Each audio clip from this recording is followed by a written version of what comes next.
Hello everyone, my self Yogendra Tripathi और मैं आपके सामने अपना नेक्स्ट वीडियो जो कि डेटा की हिस्ट्री से रिलेटेड है उस पर लेकर के आया हूँ। जैसा कि काफ़ी डिमांडिंग था ये वीडियो। अभी तक यूनिट 2 का एक टॉपिक है जो कि काफ़ी पॉपुलर भी है, दूसरी चीज़ थोड़ा सा कॉम्प्लेक्स भी है। तो उसी के रिगार्डिंग मैं आपको आपके सामने ये वीडियो लेकर के आया हूँ जो किसी भी जो आपका डेटा जो है उसकी हिस्ट्री को बताएगा कि डेटा हमारा कब आया, कैसे आया, क्या क्या चीज़ें उसमें शुरू हुई, कब से उसका एज स्टार्ट हुआ। तो जब हम बात करेंगे एशियंट वर्ल्ड की, एशियंट टाइम की, तो लगभग जो है हम कहें अगर आपसे स्टार्टिंग में, तो डेटा का जो स्टार्टिंग है ना, जो उसका हिस्ट्री है, लगभग वो जो है 19,000 BC के अराउंड था। ठीक। और 19,000 ईसा पूर्व के अराउंड था लगभग इशांगो बोन, जो एक तरह से कह सकते हैं कि एक तरह से डेटिंग ऐप था, जो कि डेटा को, जो कि एक तरह से एक स्टिक के रूप में किसी भी तरीके का जो डेटा होता था उसके अनुमान के लिए, उसके प्रिडिक्शन के लिए यूज़ किया जाता था, जिसका काम होता था डेटा को स्टोर कराना, उसको कलेक्ट करना। और स्टार्टिंग में अगर हम कहें तो as a early stage data की रिकॉर्डिंग के लिए, उसके कलेक्शंस के लिए ये इशांगो बोन का यूज़ हम करते थे लगभग 19,000 BC में। अब धीमे धीमे जो ये इशांगो बोन है हमारा, ये है एक तरीके से डेटा कलेक्शन पर्पज से यूज़ करते थे, और यही हमारा एक तरीके से पहला डॉक्यूमेंटेड फॉर्मेट होता था जो किसी भी ह्यूमन जो किसी भी तरीके के सिस्टम पे आपका लॉगिंग कर रहे हो, तो उसकी जो संख्या है वो एक खरोंच के माध्यम से, मतलब इसे इंडिकेट करते थे, उसमें एक खरोंच स्क्रैच बनता था, उसके माध्यम से जो है उस पर रिकॉर्ड किया जाता था। अब जब हम थर्ड मिलेनियम की बात करेंगे तो थर्ड मिलेनियम के अनुसार के आसपास जो है यहाँ पर रिटन फॉर्मेट स्टार्ट हो गया, राइटिंग स्टार्ट हो गई, और साथ ही साथ लाइब्रेरीज भी शुरू हो गई इसी समय पर। मतलब कहने का है कि जो स्टार्टिंग स्टेज है 19,000 BC की, वो लगभग राइटिंग के लिए, लाइब्रेरीज़ के लिए, और जो रिटन डॉक्यूमेंटेशन, उसका जो कलेक्शन है, उसकी जो वैलिडिटी है, उस पर्पस के तौर पर डेटा स्टोरेज के लिए एक स्टार्टिंग स्टेज लगभग थर्ड मिलेनिया में आफ्टर 19,000 BC वो शुरू हो गया। अब जब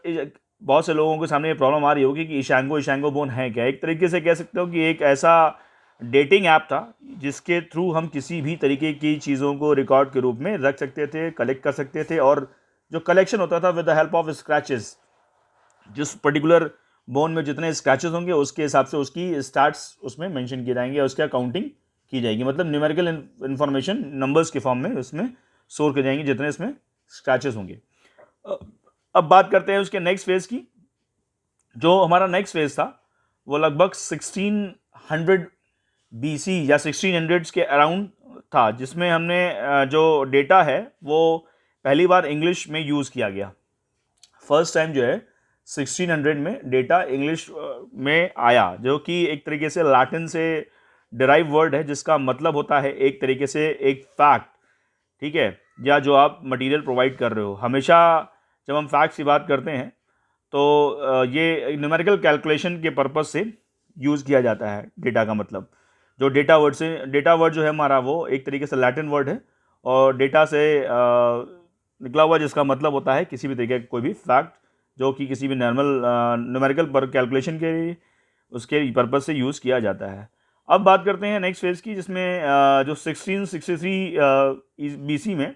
जॉन ग्रांट एक तरीके से कह सकते हैं कि मैथमेटिकल साइंटिस्ट रहे हैं, जिन्होंने जो डेटा जब एनालिसिस की तो उसके दौरान शुरुआत में इन्होंने काफ़ी एग्जाम्पल्स को उन्होंने रिकॉर्ड किया, और उसके बाद उसकी प्रोसेसिंग की। जितने भी एग्जाम्पल्स शुरुआत में थे 1663 के आसपास, तो डेटा एनालिसिस से लेके जितने भी रिकॉर्ड्स थे, उन रिकॉर्ड्स का जो एग्जाम्पल्स थे, उन एग्जाम्पल्स के रिकॉर्ड्स की स्टडी की इन्होंने, उसकी एनालिसिस की, देन उसके बाद उसकी प्रोसेसिंग करी। और जो भी लंदन पैरिशेस में रखे हुए डेट रिकॉर्ड्स थे, बेसिकली इन्होंने किया गया था कि जो भी डेट रिकॉर्ड्स हैं लंदन पैरिशेस में रखे हुए, तो उन सभी के रिकॉर्ड्स का इन्होंने स्टडी किया, और उसके बाद स्टडी करने के बाद इन्होंने उस डेटा की मदद से, जो उन्होंने उस समय स्टडी किया, जिसको एनालिसिस किया, उसकी मदद से जो जेंडर गैप है, लोगों के बीच, यानी मेन और वुमेन का, या आपकी कह सकते हो कि लाइफ एक्सपेक्टेंसी है और मोर्टेलिटी रेट, इसी तरह की चीज़ों को प्रिडिक्ट करने में इन्होंने मदद दी, या कह सकते हैं कि इन्होंने शुरुआत इसकी करी। तो जॉन ग्रांट को अगर आप कहें तो हम कह सकते हैं कि एक तरीके से जो है वो डेमोग्राफी के फादर के रूप में सामने आए हैं। अब डेमोग्राफी क्या है, बहुत से लोग उस चीज़ को सोच रहे होंगे। डेमोग्राफी मतलब आपकी जो जनसांख्यिकी जिसे कह सकते हैं, लोगों की संख्या के बारे में जब हम बात करें तो उसको हम जनसांख्यिकी या डेमोग्राफी बोल सकते हैं, जहाँ पर लोगों की कैलकुलेशन की जाती है कि नंबर ऑफ पर्सन कितने हैं, क्या है। तो उस पर्पज से इन्होंने उसकी स्टडी करी। अब जॉन ग्रांट को ही फादर ऑफ या फाउंडर ऑफ डेमोग्राफी बोलते हैं, क्योंकि उन्होंने लंदन पैरिशेस में रखे हुए जितनी भी डेथ रिकॉर्ड्स हैं, उन रिकॉर्ड्स का क्या एनालिसिस करी। एनालिसिस करने के बाद उन्होंने सभी के बारे में जो है लाइफ एक्सपेक्टेंसी, उसके अनुसार जो है उनकी जो मोर्टेलिटी रेट है, जो उनका जेंडर गैप है, वो सब इन्होंने कह सकते हैं कि प्रिडिक्ट किया या बताया। फिर जो नेक्स्ट फेज आया हमारा डेटा से रिगार्डिंग, वो लगभग 1800 के अराउंड आया, जिसको हम कह सकते हैं कि डेटा प्रोसेसिंग से रिलेटेड जो भी इसमें प्रॉब्लम्स थी वो इसके सामने आना शुरू हो गई। जो हमारी डेटा प्रॉब्लम्स है डेटा प्रोसेसिंग से रिलेटेड, अभी तक तो हमने डेटा की एनालिसिस नहीं कर पा रहे थे। अब जब डेटा की एनालिसिस होगी तब उसके बाद फर्दर प्रॉब्लम क्या आई कि डेटा की प्रोसेसिंग, मतलब डेटा जो सामने आपके पास है उसको आपने एनालिसिस किया, अब उसके बाद उसको प्रोसेस करना है। तो प्रोसेस करने के लिए जब छोटे अमाउंट में डेटा है तब तक कोई दिक्कत नहीं, आप आसानी से उसको प्रोसेस कर सकते हो, मगर जब बड़े अमाउंट में डेटा होगा तब प्रॉब्लम आएगी। तो जो 1880 का जो 1800 के आसपास का जो फेज़ है वो इसी से रिलेटेड है। तो जो 1880 में जब हम बात करें तो सबसे बड़ी प्रॉब्लम जो आई वो आई यूएस सेंसस के अराउंड। 1880 में पहली बार यूएस की जो जनगणना हो रही थी, उसी के बाद क्योंकि काफ़ी बड़ी थी, आबादी के हिसाब से सबसे अधिक थी, और उसमें बहुत सारे क्वेश्चंस भी क्रिएट हो रहे थे कि आप जो है इस डेटा को एनालाइज कैसे करेंगे, किस तरीके से इसमें क्या चीज़ निकालेंगे कि कौन सा स्टेट है उसकी सबसे ज़्यादा पॉपुलेशन है, कौन सा स्टेट सबसे ज़्यादा कम पॉपुलेशन का है, किसकी ज़्यादा डेंसिटी। तो इस तरीके की जितनी भी एनालिसिस है, एक बड़े अमाउंट ऑफ डेटा में से निकाल पाना थोड़ा मुश्किल था। कहने का मतलब क्या है, मेन इशू जो इसमें था वो 1880 सेंसस में वो ये था कि जितना ज़्यादा डेटा था उससे कम जो है उसको कलेक्ट करने वाले लोग थे और उसको एनालाइज करने वाले थे। मतलब कहने का है कि जो डेटा कलेक्टर है उसकी तुलना में, उसके कंपैरिजन में डेटा बहुत ज़्यादा था जो विश्लेषण किसी भी प्रकार का कर सकता है। मतलब जो भी डेटा है उसकी एनालिसिस ज़्यादा है, बल्कि हमें उसके कलेक्ट करने वाले लोग कम हैं। अब नेक्स्ट जो एक साइंटिस्ट हैं, कह सकते हो कि एक मैन है जिन्होंने, हरमन हॉले जिनका नाम है, उन्होंने इस तरीके की जो है प्रॉब्लम को रिजॉल्व किया, और इन्होंने ही एक ऐसा जो है अपने ब्रेन से डेवलप किया हुआ हॉलर्थ डिस्क फाइंड आउट किया, जो कि एक ऐसी मशीन थी जिसने पंच कार्टों की मदद से, पंच कार्ड जो हमारे एक टाइम पे as a input device use करते थे, और उसकी मदद से जो है एक इन्वेंशन किया। ठीक है, एक इन्वेंशन किया 1801 के अनुसार, जहाँ जिसमें क्या था, जो पंच कार्ड थे उसमें जो होल्स थे, उन होल्स के रूप में डेटा हम जो है इंसर्ट करते थे, और जो मशीन होती थी वो उन होल्स को ढूंढती थी और एक सर्किट पूरा करती थी। जो पूरा सर्किट जब एक डायल करके जो है एक एक करके ऊपर ले जाएगा, तब कहने का मतलब है कि उसकी जो जनगणना है वो कम हो जाएगी। मतलब इस कहने का मतलब है कि जो होल्स होते थे उन होल्स की काउंटिंग करके उस पूरी सेंसस को कंप्लीट करते थे। जो लगभग 1890 में जो उसकी सेंसस थी उसको उन्होंने पूरा करने का जो समय था 1890s के अराउंड, जो शुरुआत में था वो काफ़ी ज़्यादा था। तो इन्होंने इस तरीके की मदद से, इस तरीके की इन्वेंशन से उस काउंटिंग को कम कर दिया। ठीक है, मतलब जो होलरथ की मशीन थी इसने बड़ी अमाउंट में, काफ़ी ज़्यादा अमाउंट में जो डेटा को एनालिसिस किया, पॉसिबल एनालिसिस कर पाना जो है पॉसिबल किया, और पंच कार्ड की मदद से डेटा को जो है कलेक्ट करना है, उसको एनालिसिस करना, उसका जो है एक तरीका बन गया था। मतलब with the help of punch card ये सारी चीज़ें पॉसिबल हो गई थी। तो अब अगले फेज़ की बात करेंगे जो कि 1900 एक फेज़ है 1900 का, जिसमें बेसिकली जो प्रॉब्लम हुई वही हुई कि डेटा को किस तरीके से स्टोर किया जाए, कैसे स्टोर किया जाए। क्योंकि अभी तक हमने क्या देखा, डेटा को हम पहले तो हमने डेटा के कलेक्शन की बात की कि डेटा कलेक्ट हो तो कैसे हो, किस तरीके से हो, और कलेक्शन के बाद यानी जो हमारा स्टार्टिंग का फेज़ था यानी 19,000 BC का, तो उस दौरान हमने डेटा की कलेक्शन पे बात की। फिर हमने बात की कि डेटा को किस तरीके से जो है उस पर हम प्रोसेस करें डेटा को, स्टार्टिंग वाली इंटरप्रिटेशन कैसे करें, किस तरीके से उसको क्रिएट किया जाए, उसकी एनालिसिस की जाए, फिर उसके बाद हमने डेटा को प्रोसेस कैसे किया जाए 1800 में देखा, फिर 1900 में हमने, अब जो अगला फेज आएगा, डेटा हमारा प्रोसेस हो गया, उस प्रोसेस डेटा को आपको फर्दर किसी फ्यूचर यूज के लिए भी कहीं ना कहीं रखना पड़ेगा। तो उस फ्यूचर यूज के लिए जब आप डेटा को रखने की कोशिश करोगे तो कहीं ना कहीं उसका स्टोरेज आपको करना पड़ेगा, स्टोरेज करना पड़ेगा मतलब आपको किसी तरह की डिवाइस चाहिए।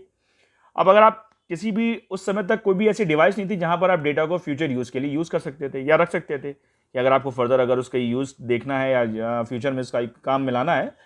तो ऐसे डेटा का जो आपने प्रोसेसिंग किया है उसका जो भी रिजल्ट निकल गया है उसको आप फर्दर स्टोर करके नहीं रख सकते थे। मगर 1900 तक आते आते 1928 में फ्रिट्ज क्लूजर ने मैग्नेटिक टेप का इन्वेंशन कर दिया। अब ये आपने नाम सुना ही होगा मैग्नेटिक टेप का, बट ये नहीं सुना होगा कि शायद इसको इन्वेंट किसने किया था। तो इसका इन्वेंटर जो है वो फ्रिट्ज ब्लूमर है, जिन्होंने मैग्नेटिक टेप को इन्वेंट किया था। और ये बेसिकली जो डेटा है हमारा उसको मैग्नेटिक फॉर्म में ही कलेक्ट करने की कोशिश करता था। ठीक है, तो शुरुआत में जब डेटा कुछ कम अमाउंट का था तब उसको मैग्नेटिक टेप में हम स्टोर करते थे, मगर जैसे जैसे उसका अमाउंट बढ़ता गया चला गया वैसे वैसे और टेक्नोलॉजीज आने लगी, आती गई। जैसे हम हार्ड डिस्क, जिसको हमने हार्ड डिस्क में कैटेगराइज किया, फ्लॉपी डिस्क बोला, टेप बोला, ठीक है, और लास्ट तक ये सब इस सेंचुरी के लास्ट तक वो भी आते चले गए। और ये जितनी भी हैं वो सारे के सारे बेसिकली मैग्नेटिक फील्ड बेस्ड एक तरीके से इन्वेंशंस उस समय पे हुए। मगर एक प्रॉब्लम थी इसमें। 1928 में जो मैग्नेटिक टेप अराउंड डिस्कवर हुआ, या आपके डेटा क्या नाम है, हार्ड डिस्क का इन्वेंशन हुआ, फ्लॉपी डिस्क का हुआ, तो इसमें एक प्रॉब्लम है। प्रॉब्लम क्या है कि अगर आपको किसी को डेटा सेंड करना है, किसी को डेटा यूज़ करना है, तो वो हर समय उस हार्ड डिस्क को कैरी करे या तो फिर उस मैग्नेटिक टेप को कैरी करे, तब तो वो डेटा को एक्सेस कर सकता है, अदरवाइज पॉसिबल नहीं है। तो इसका भी सोल्यूशन हुआ, इसका भी सोल्यूशन सामने आया। तो अगला जो हमारा जो एडवांसमेंट है वो इसी को लेकर के है कि 1960s के अराउंड जो है डॉक्टर जोसेफ कार्ल रॉनेट लिकलाइडर ने ही एक तरीके से एक इंटरगैलेक्टिक कंप्यूटर नेटवर्क बनाया, जिसके थ्रू जो भी डेटा है वो कहीं से भी किसी के भी द्वारा कभी भी एक्सेस किया जा सकता है, यानी यूज किया जा सकता है। तो ये हमारा एक तरीके से डॉक्टर जोसेफ कार्ल रिवनेट ने एक तरीके से ऐसा एक नेटवर्क बनाया जिसके थ्रू डेटा को हम एक सर्वर पर स्टोर करते हैं और उस सर्वर की थ्रू डेटा को हम कहीं से भी एक्सेस कर सकते हैं और कभी भी कर सकते हैं। इसी चीज को बोला इन्होंने क्लाउड डेटा स्टोरेज, जो आज की डेट में जिसको आप बोलते हो क्लाउड कंप्यूटिंग। ठीक है, तो ये एक तरीके से इन्होंने एक जो एक्सेसिंग का मीडियम है उसको बदल दिया, या कह सकते हो कि स्टोरेज का जो मीडियम है वो डेटा उसको बदल दिया, और डेटा ऑनलाइन अवेलेबल है, आप उसको किसी भी तरीके से कैसे भी एक्सेस कर सकते हो। अब जो फाइनल फेज है वो बहुत बड़ा एक तरीके से कह सकते हो कि डेटा के हिस्ट्री में सबसे बड़ा कह सकते हैं कि इम्पैक्ट डालने वाला फेज है। तो बेसिकली ये जो फेज है वो 1990s के अराउंड क्रिएट हुआ, जो सबसे इंपॉर्टेंट रहा है डेटा के एडवांसमेंट को लेकर के।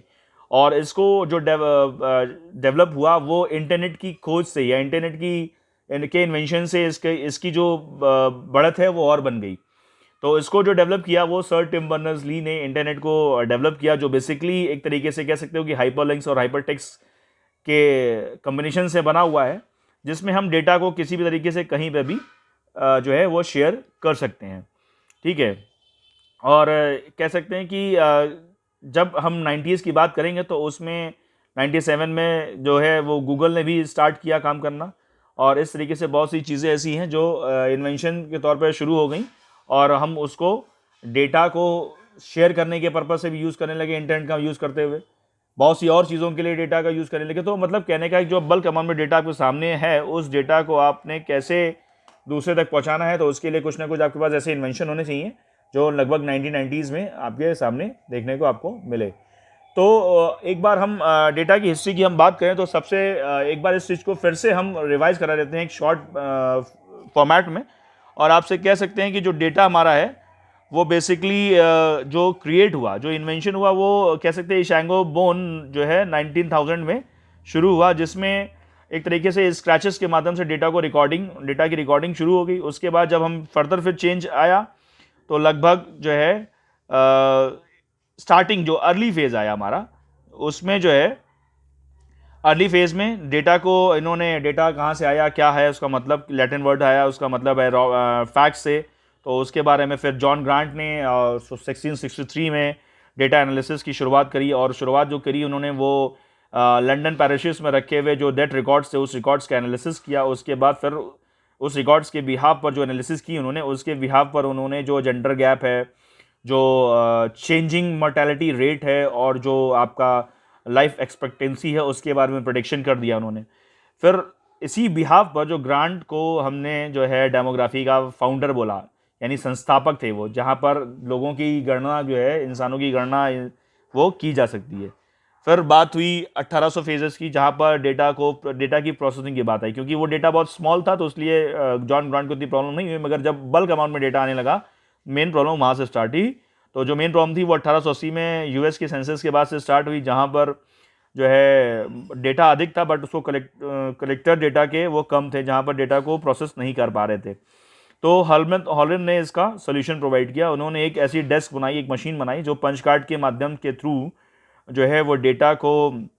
वो कैप्चर करती थी और उसको रिकॉर्ड करके उसकी वैल्यू या उसका आउटपुट प्रोवाइड करती थी। ठीक है, मतलब एक काफ़ी बड़ी मात्रा में डेटा को जो है वो एनालाइज करती थी, उसको प्रोसेस करते हुए उसका रिजल्ट प्रोवाइड करती थी। नेक्स्ट जो फेज आया वो आया, अब चूंकि डेटा आपका काफ़ी मात्रा में राइज होने लगा, यानी डेटा आपका बिग डेटा के फॉर्म में बन गया, तो उस डेटा को कहीं ना कहीं स्टोर करना पड़ेगा। तो वो इशू जो आया वो 1900 में आया, और इसके लिए हमने magnetic tape, hard disk, floppy disk, और उसके बाद फिर हमने क्लाउड स्टोरेज, जो कि जो है हमारा सर लिकलाइडर ने जो 1960s के अराउंड वो क्रिएट किया। तो वो प्रॉब्लम भी दूर हो गई कि हम डेटा को कहीं से भी कभी भी एनालिसिस कर रहे हैं। अब फिर बात आती है कि डेटा जो हमारा क्रिएट हो गया और उसको हम किस तरीके से कैसे एक दूसरे तक पहुंचाएं। तो वो रही बची कुची कसर, वो इंटरनेट के माध्यम से पूरी हो गई। सर टिम बर्नर्स-ली ने उसको क्रिएट कर दिया, हाइपरलिंक्स और हाइपरटेक्स्ट के माध्यम से आप डेटा को कहीं से भी किधर भी भेज सकते हैं। ठीक है, तो ये हमारा डेटा की हिस्ट्री थी, जो आप सभी लोग बहुत देर से डिमांड कर रहे थे कि सर डेटा की हिस्ट्री पे एक वीडियो बनाना चाहिए आपको। तो ये पूरा वीडियो है, उम्मीद है कि आपको पसंद आया होगा। और इस वीडियो को सभी को शेयर करिए, सब्सक्राइब करिए, और आपके लिए ये बहुत हेल्पफुल होगा और औरों के लिए भी होगा अगर आप उसको शेयर करते हैं। Thank you.